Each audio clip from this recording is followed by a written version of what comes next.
Eddie who? Eddie Money. Welcome back, everybody. Candy Crowley earned herself a big, fat F for her less than moderate moderating job Tuesday night. Get the transcript. He did, in fact, sir. So let me call it an act of terror. Can you say that a little louder, Candy? He did call it an act of terror. Well, I predicted this Tuesday before the debate based on Ms. Crowley's history, i.e. the Tea Party and racism. Remember that? My man Rush, however, summed it up well. Candy Crowley had to go back and eat crow on CNN. In a real world, she would have committed career suicide last night. In the real world. But she committed an act of journalistic terror or malpractice last night. If there were any journalistic standards, what she did last night would have been the equivalent of blowing up her career like a suicide bomber. But there aren't any journalistic standards anymore.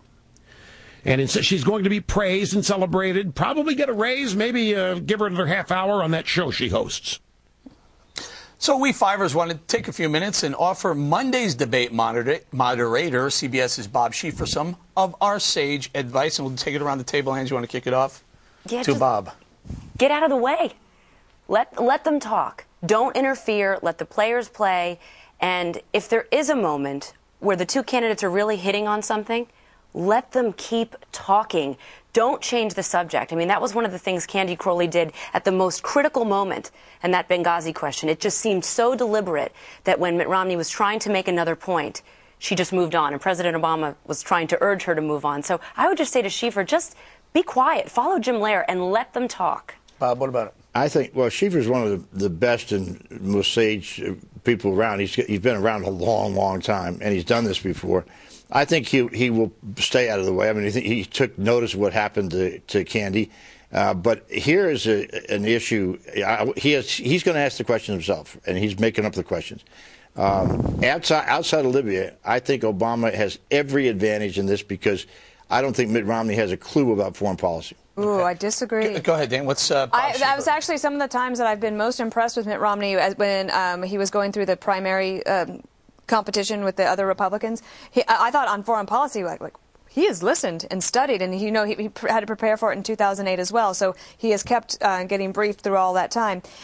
Interestingly, I think that Libya moment actually ended up working in Romney's favor, because on the intensity side of things, if you're looking at base turnout, people who watch that who are mad that that happened on the Republican side, they are fired up and defending him. And I think that going forward, the advice I would give is not to Schieffer, but to the debate commission, which is to consider not using media personalities for these debate moderator positions. Like, go to somebody like a Larry Sabato or someone like on the political science side who's not going to look for the Just glory say in your limelight. name, Dana. I'm not. I would be a media person now. So go ahead, Greg. What's the advice to Schieffer? I think Schieffer's got to appeal to the young voters. I see him in board shorts, perhaps a wallet chain, maybe a temporary tattoo. Can I talk about, I want to just touch on the previous debate.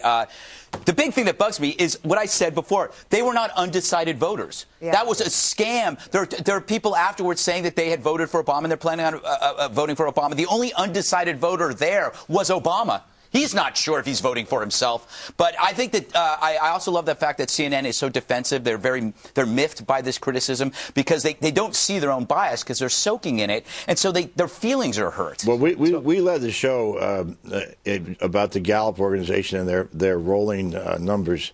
And I would just want to point out to you, it was Gallup who chose the people who were in that audience. Well, Gallup did, yeah, but we also should point out the way that the moderators are chosen. A bunch of people are put to the commission, and it's a Republican and a Democrat representing the commission, and they both can't. And then when they whittled it down to a set of moderators, they send it to both campaigns. We said, are there any of what? Are there any of these that you want to cross off? Kind of like jury selection, and they come down to these. But I agree with you, Dana.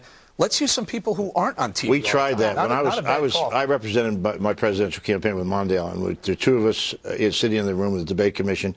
And we did have the check off of people, but I ask anyway, is it possible to put other people on this list? For example, some academics or some people who are skilled in history, and they both said no. You know why? God. You know why? Academics? Do you know That why? would kill it. Here's Right. why. It's still a TV show, right? It's still a TV production. You want to have 67 million people tuning in, and frankly, some people who aren't TV savvy may not move the thing along. Mario Lopez would be good. Could I just respond? Bob said that President Obama is going to do well outside of Libya. This is a debate all on foreign policy. And outside of Libya, you have Egypt run by the Muslim Brotherhood. You have an Assad killing his people in Syria.